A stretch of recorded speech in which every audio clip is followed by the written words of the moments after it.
청년부 말씀 시작하겠습니다.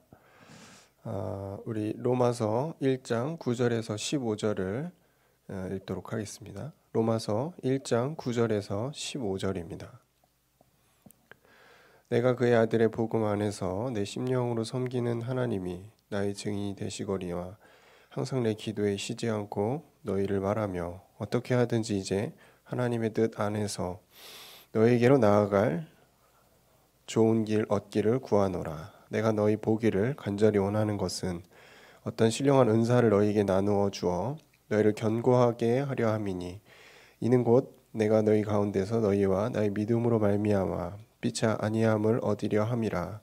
형제들아, 내가 여러 번 너희에게 가고자 한 것은 너희가 모르기를 원하지 아니하노니 이는 너희 중에서도 다른 이방인 중에서와 같이 열매를 맺게 하려 함이로되 지금까지 길이 막혔도다. 헬라인이나 야만인이나 지혜 있는 자나 어리석은 자에게 다 내가 빚진 자라. 그러므로 나는 할 수 있는 대로 로마에 있는 너희에게도 복음 전하기를 원하노라. 아멘.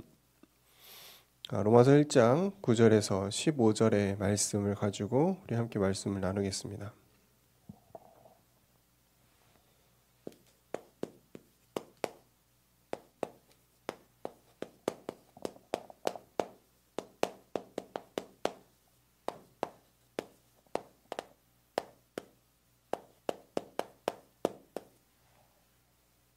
우리 강단의 말씀이죠. 나의 복음, 나의 기도, 나의 전도입니다. 우리 이 세 가지 삼원울이라고도 하는데 이 복음과 말씀과 복음, 기도, 전도 이 내용이 참 우리에게 한 주간 어떠한 의미가 있었나 이렇게 좀 말씀을 나누고자 하고요. 먼저 시작하기 앞서서 시간이라는 부분을 조금 생각해 봤어요.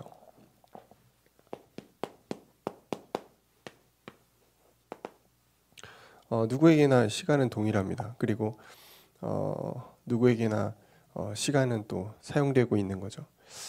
특히 이 시간이라는 부분이 어디서부터 왔는가, 또 누가 만들었는가, 그리고 이 시간에 대한 주체는 누구인가. 우리는 이걸 이제 잘못 오해하고 있는 게 내가 시간을 쓴다라고 생각을 합니다. 근데 그렇지 않죠. 이 시간을 만든 존재도 하나님이고 이 시간을 쓰도록 허락하시는 분도 하나님이죠. 그래서 이 시간에 대한 주체 누구에게 있냐? 우리가 아니고 사실은 하나님께 있습니다.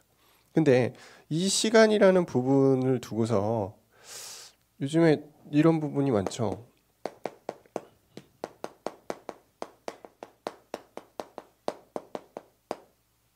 혼자 있는 시간이 많은 때입니다. 저도 이제 아무래도 이제 이런 이제 코로나 사태 때문에 백수 아닌 백수가 돼서 집에서 많이 쉬고 있는데 이렇게 처음에는 좀 당황스럽더라고요. 뭘 해야 되나. 너무 이렇게 계속 바쁘게만 하다가 갑자기 이렇게 굉장히 루즈한 시간이 딱 주어지니까 당황스럽더라고요. 뭘 해야 되지? 혼자 있는 그 시간이 딱 주어졌는데 물론 그렇죠. 많은 일을 할 수 있지만 일단은 첫 번째 뭘 해야 될지 모르겠더라고요. 두 번째 어떤 것을 할 때 이게 효율적인가, 또 어떤 것이 좀 하나님 보시기에 좋을까, 이런 부분들을 이제 생각했는데 뭐 저희 집엔 TV가 없기 때문에 어쩔 수 없이 책을 보기 시작했어요. 그동안 미뤄놨던 독서들을 막 열심히 봤죠. 그리고 뭐 유튜브 이렇게 좀 들어가니까 이 경제, 뭐 시사, 정치 이런 부분들이 나오더라고요. 그래서 궁금해서 좀 보기 시작했는데 보다 보니까 좀 약간 도움도 되는 것 같고, 전혀 그런 거 생각 없이 살았거든요. 제가 그냥 사역하고 같이 이제 집에서 이렇게 가정에서 하고 뭐 일어나면 또 교회 가고 뭐 그런 사역하고 이 계속 그게 반복되다 보니까 세상이 어떻게 돌아가는지도 모르고 경제도 모르고 뭐 아무것도 몰라요. 그냥 뭐 인터넷 기사로만 조금 드문드문 확인하는 거죠. 근데 이런 이제 혼자 있는 시간에 굉장히 이런 많은 어떤 세상의 것들을 조금 보고 또 이제 제가 역사를 좋아합니다. 그래서 역사에 대한 부분들도 기독교 역사, 중세, 뭐 한국의 어떤 역사들 쭉 보니까 공통적으로 나오는 게 하나님이 이 세계를 시대를 어떻게 움직이시는가를 굉장히 많이 보게 됐거든요. 그래서 좀 혼자 있는 시간 굉장히 이제 많이 이제 갖게 됐는데 우리가 이 시간에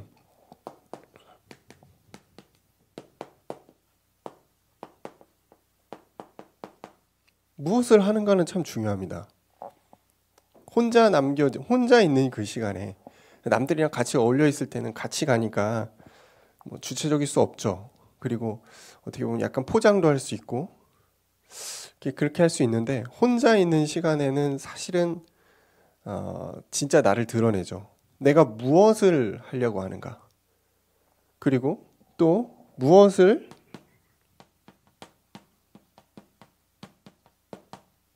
뭘 생각하는가 도대체.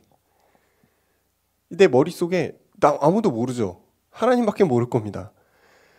도대체 우리가 혼자 남겨진 이 시간에 무엇을 제가 보니까 요즘에 거의 뭐 회식이나 또 야근이나 이런 부분들이 많이 줄어들었을 거예요. 그럼 집에 와서 뭐 할 게 없잖아요. 혼자 있는 시간이 많아진단 말이에요. 그러면은 100% 취미생활이라는 게 또 생기게 되고 뭔가를 하게 되는데 그때 나는 뭘 하는가? 뭘 생각하는가? 이게 결국은 나를 만든다는 거예요. 세상에서도 말하고 있는 그런 내용이죠. 내가 뭘 생각하고 뭘 하냐가 결국 미래의 나를 만든다는 건데 우리는 생각해야 될 게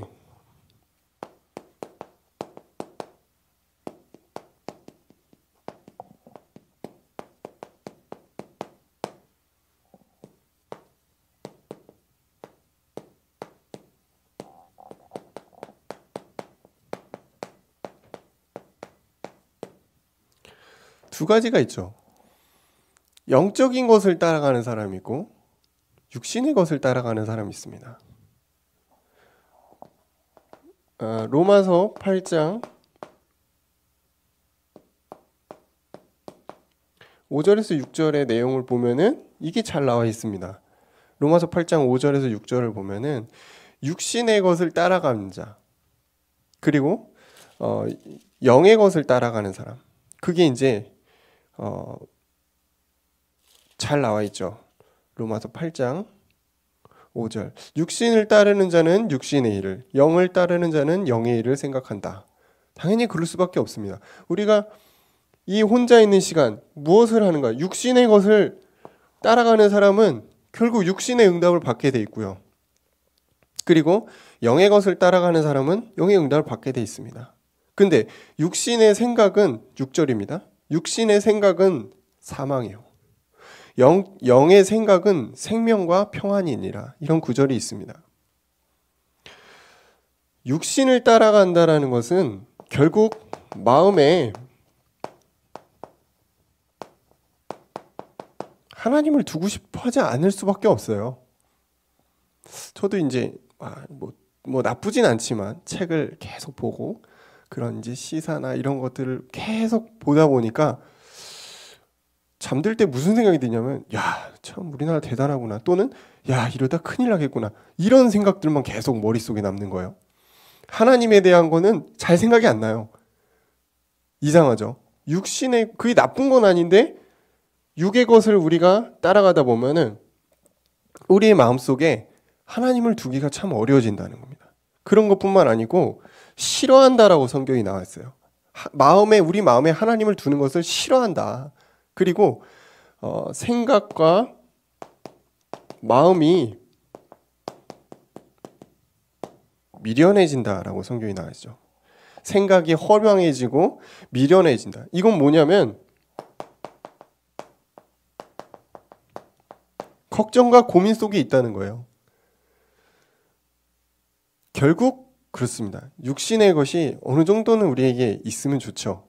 뭐 기본 상식이라던가 뭐 어떤 지금 시대의 흐름을 아는 건 나쁘지 않습니다. 근데 계속 그것 육신의 것으로만 쭉 뭐 그렇죠. 뭐 우리가 취미생활 한다면서 영화도 볼 수 있죠. 또 웹툰도 볼 수 있죠. 뭐 게임도 할 수 있죠.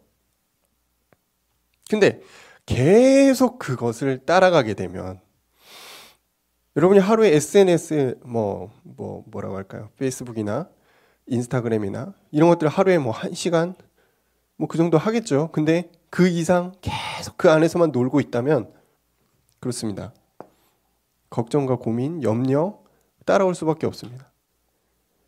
쓸데없는 하나님 아닌 다른 즐거움이 우리에게 채워지는 거예요. 자, 그렇다면 영의 것을 따라가는 것.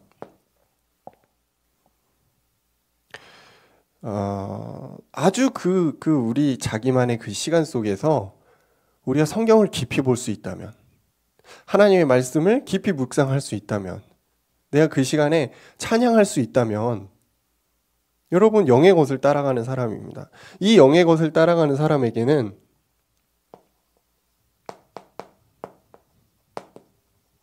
영적인 축복이 오는 거예요. 육신의 축복, 뭐 조금 더 건강해지고 지식이 있고 그런 걸 말하는 게 아니고 영적인 축복. 어떤 것이죠?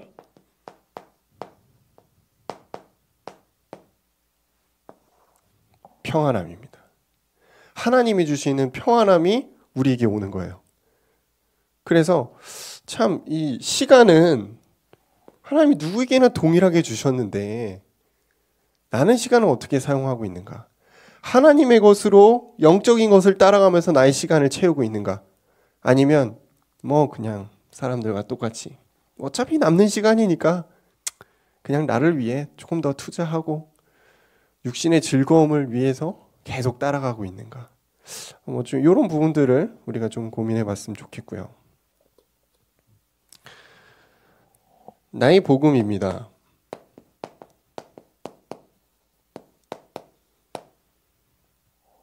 참 중요하죠. 이 복음이라는 내용이 누구나 알 수 있죠. 아마 이 방송을 듣고 있다면 대부분 이제 복음에 대한 내용이 좀 정립이 되셨을 겁니다. 그죠. 복음, 내가 생각하는 복음은 이런 거지. 성경에서 말하는 복음은 이런 거지. 뭐 우리 교단에서 말하는 이 언약, 복음 이런 내용은 참 정확하게 알고 있죠. 그래서 저도 좀 정리를 해봤어요. 복음이 어떻게 좀 설명될 수 있을까? 먼저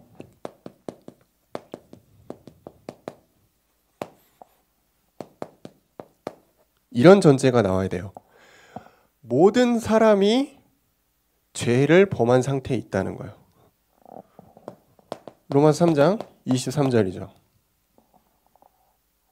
지금 지구상에 존재하는 또 아담과 이후 태어난 이후의 모든 사람들은 다 죄 가운데 있다는 겁니다.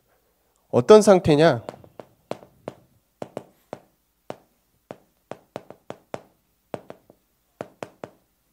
그렇죠. 하나님 떠나 있는 상태입니다. 하나님을 만나고 싶지만 만날 수 없는 상태. 계속되는 불안과 고민 속에 있는 상태. 하나님을 떠나 있는 이 상태는 결국 결과가 어떤 결과가 오죠? 저주죠. 저주와 사단이 지배하는 그게 인간의 지금 많은 사람들이 행복하다라고 말하지만 이런 거의 천재지변에 가깝죠. 이런 내용들을 닥쳤을 때 굉장히 부담스럽고 두렵고 많은 것을 사람들이 힘들어하고 있는 결국 그게 이 일 때문만 아니고 이미 인간의 어떤 근원적인 내용, 근본적인 내용 속에 이런 상태라는 겁니다. 하나님 떠나 있는 상태이기 때문에 죄와 저주와 사단의 지배를 벗어날 수 없는 그런 결과에 있다는 것. 그러면은 복음은 뭐냐? 이 인간의 근본 문제를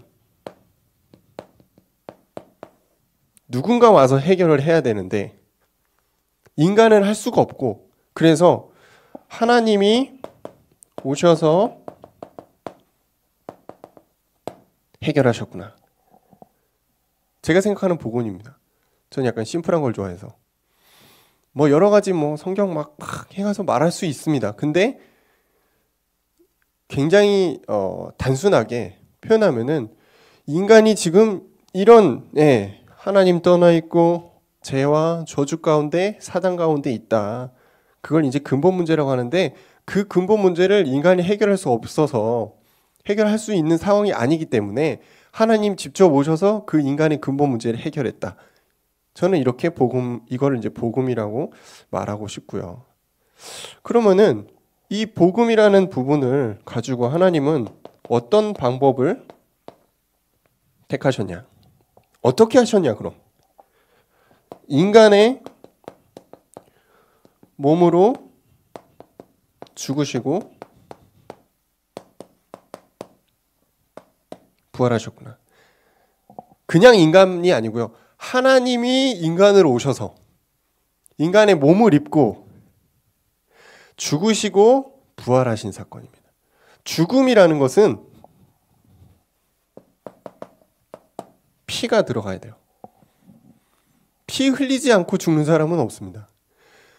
피라는 것은 생명을 의미하거든요. 여인의 후손이 뱀의 머리를 박살낸다. 여기에는 여인의 후손이 당할 고통도 함께 있는 거죠. 이 피 흘리심, 예수 그리스도의 피 흘리심이 결국 하나님의 방법인 것입니다. 그래서 이 예수 그리스도의 이 피 흘리심이 참 굉장한 하나님 자신의 방법이면서 사랑이죠. 로마서 5장 8절의 말씀을 우리는 잘 기억하고 있습니다. 우리가 아직 죄인 되었을 때 그리스도께서 우리를 위해 죽으심으로 하나님께서 자기의 사랑을 확증하셨다. 우리에 대한 자기의 사랑을 확증시켰다는 거예요. 아니 우리가 뭐길래 하나님이 우리를 위해서 죽으시고 그걸 또 우리에게 확인시켜 주시냐 이거예요.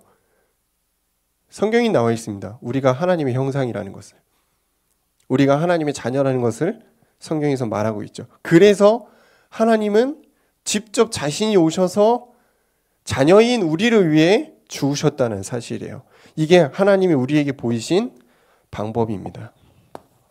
참 위대한 일이죠. 그렇다면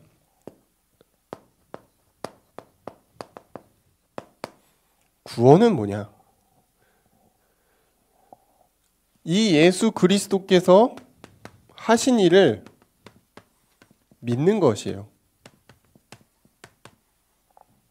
예수 그리스도께서 죽으시고 부활하신 그 사실을 내가 믿는 것입니다. 그게 구원입니다. 어떻게 우리는 구원받을 수 있습니까? 영접하는 것입니다. 그분을 내 마음속에 받아들이는 거예요. 예수님의 하신 일을 우리가 믿고 그분이 내 안에 오셔서 나의 주인 되어 달라는 그 내용이 영접이죠. 요한복음 1장 12절. 그래서 이 그분을 받아들일 때 우리는 자녀가 된다는 것입니다. 요한계시록 3장 20절. 예수님은 우리에게 구원자로 오신 것뿐만 아니고 우리가 구원받을 수 있도록 우리에게 계속 문을 두드리고 있다는 거예요. 그래서 그 문을 열 때 그분이 우리와 함께 사신다. 이게 요한계시록 3장 20절의 말씀이죠. 자, 이렇게 이제 복음이 개개인에게 조금씩 이제 다르게 이해되겠지만 이런 이제 맥락과 내용으로 복음이 좀 정리가 되겠죠. 나의 기도입니다. 우리가 뭐 많은 기도를 할 수 있습니다. 근데 하나님이 원하시는 기도를 하는 게 참 중요하겠죠. 나와 민족과 이방을 놓고 하나님 쉬지 않고 기도하기 원하시는구나. 왜요? 복음이 전달되어야 되기 때문에. 그러니까 우리가 어떻게 보면 어떤 육신의 것들을 많이 기도하는데 그 육신의 내용들의 기도도 사실은 복음 증거에 포함이 돼야 된다는 거예요. 그냥 하나님 저 건강하게 해주세요. 저 돈 많이 벌게 해주세요. 단순히 그런 기도만 하고 있다면 그거는 나의 복음, 하나님의 복음을 전하는 것과 아무 상관이 없는 거죠. 나와 민족과 이방과 이 내용 지금 내가 하는 기도와 아무 상관이 없는 거예요. 그러면 뭐 하나님도 굳이 응답하실 이유가 없겠죠. 우리가 기도하는 기도의 제목이 과연 어떤 것인가? 참 이런 부분도 있습니다. 로마서 8장 28절이죠. 성령이 우리 연약함을 도우신다고 그랬어요. 그러면서 우리는 마땅히 기도할 바를 알지 못하나니 오직 성령이 말할 수 없는 탄식으로 간구하신다. 지금 이게 무슨 말이냐면은 하나님이 이미 우리가 연약한 걸 알고 계신다는 거예요. 기도할 수 없는 연약함을 미리 아시고 성령으로 간구하신다. 저는 이렇게 해석했습니다. 우리가 하나님께 마땅히 나아가야 하고 기도해야 하지만 기도할 수 있는 영적인 상태가 아닐 때도 있어요. 그렇죠? 계속 여기에 빠져 있다면 육신의 것, 건강해야 돼, 잘 살아야 돼, 돈 많이 벌어야 돼, 좋은 일이 많아야 돼. 그죠? 우리 가정에는 이상하게 그런 일이 있으면 안 돼. 그런 기복적인 육신의 내용들. 나쁘다고 말할 수는 없죠. 근데 그런 상황들 따라가다 보면 결국 우리의 마음이 멀어진다니까요. 하나님과 멀어집니다. 그래서 하나님께 기도해야 하지만 기도할 수 없는 그런 영적인 상태, 기도할 수 없는 상태가 되는데 하나님은 놀랍게도 그걸 미리 아시고 우리가 계속 하나님께로 갈 수 있도록 성령으로 간구하신다는 거예요. 자, 다시 읽어볼게요. 성령이 우리 연약함을 도우시나니 우리는 마땅히 기도할 바를 알지 못하고 오직 성령이 말할 수 없는 탄식으로 우리를 위해 간구하신다.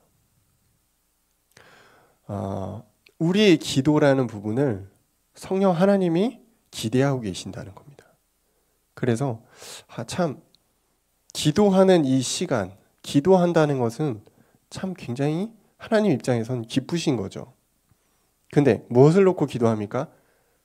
나, 가정, 민족, 이방이 이 정확한 복음, 모든 사람에게 필요한 이 복음을 정말 정확하게 듣는 것, 깨닫는 것, 누리는 것, 그것을 하나님이 기도하기 원하신다는 것입니다. 세 번째는 전도예요. 우리가 이 나의 복음을 정확하게 깨닫고 또 하나님 주신 나의 기도 제목을 가지고 결국 현장에 나가게 되면은 전도라는 것이 되어질 수밖에 없죠. 나의 전도. 근데 어떤 범위가 있냐면은 어디까지 전도해야 되는가? 사도행전 1장 8절입니다. 모든 범위예요.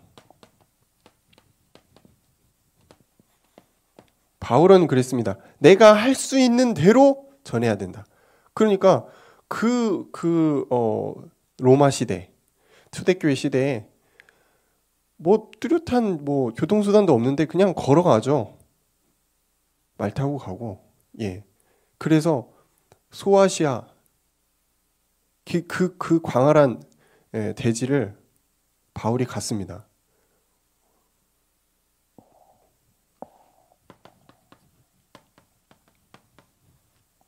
우리의 전도의 범위는 사도행전 1장 8절 땅끝입니다. 땅끝까지 가서 증인되리라. 하나님 우리에게 이 복음을 주시고 또 많은 사람이 증거하시는데 결국 이 복음을 증거하는 데는 하나님의 뜻이 들어있고요. 하나님의 계획이 있고요.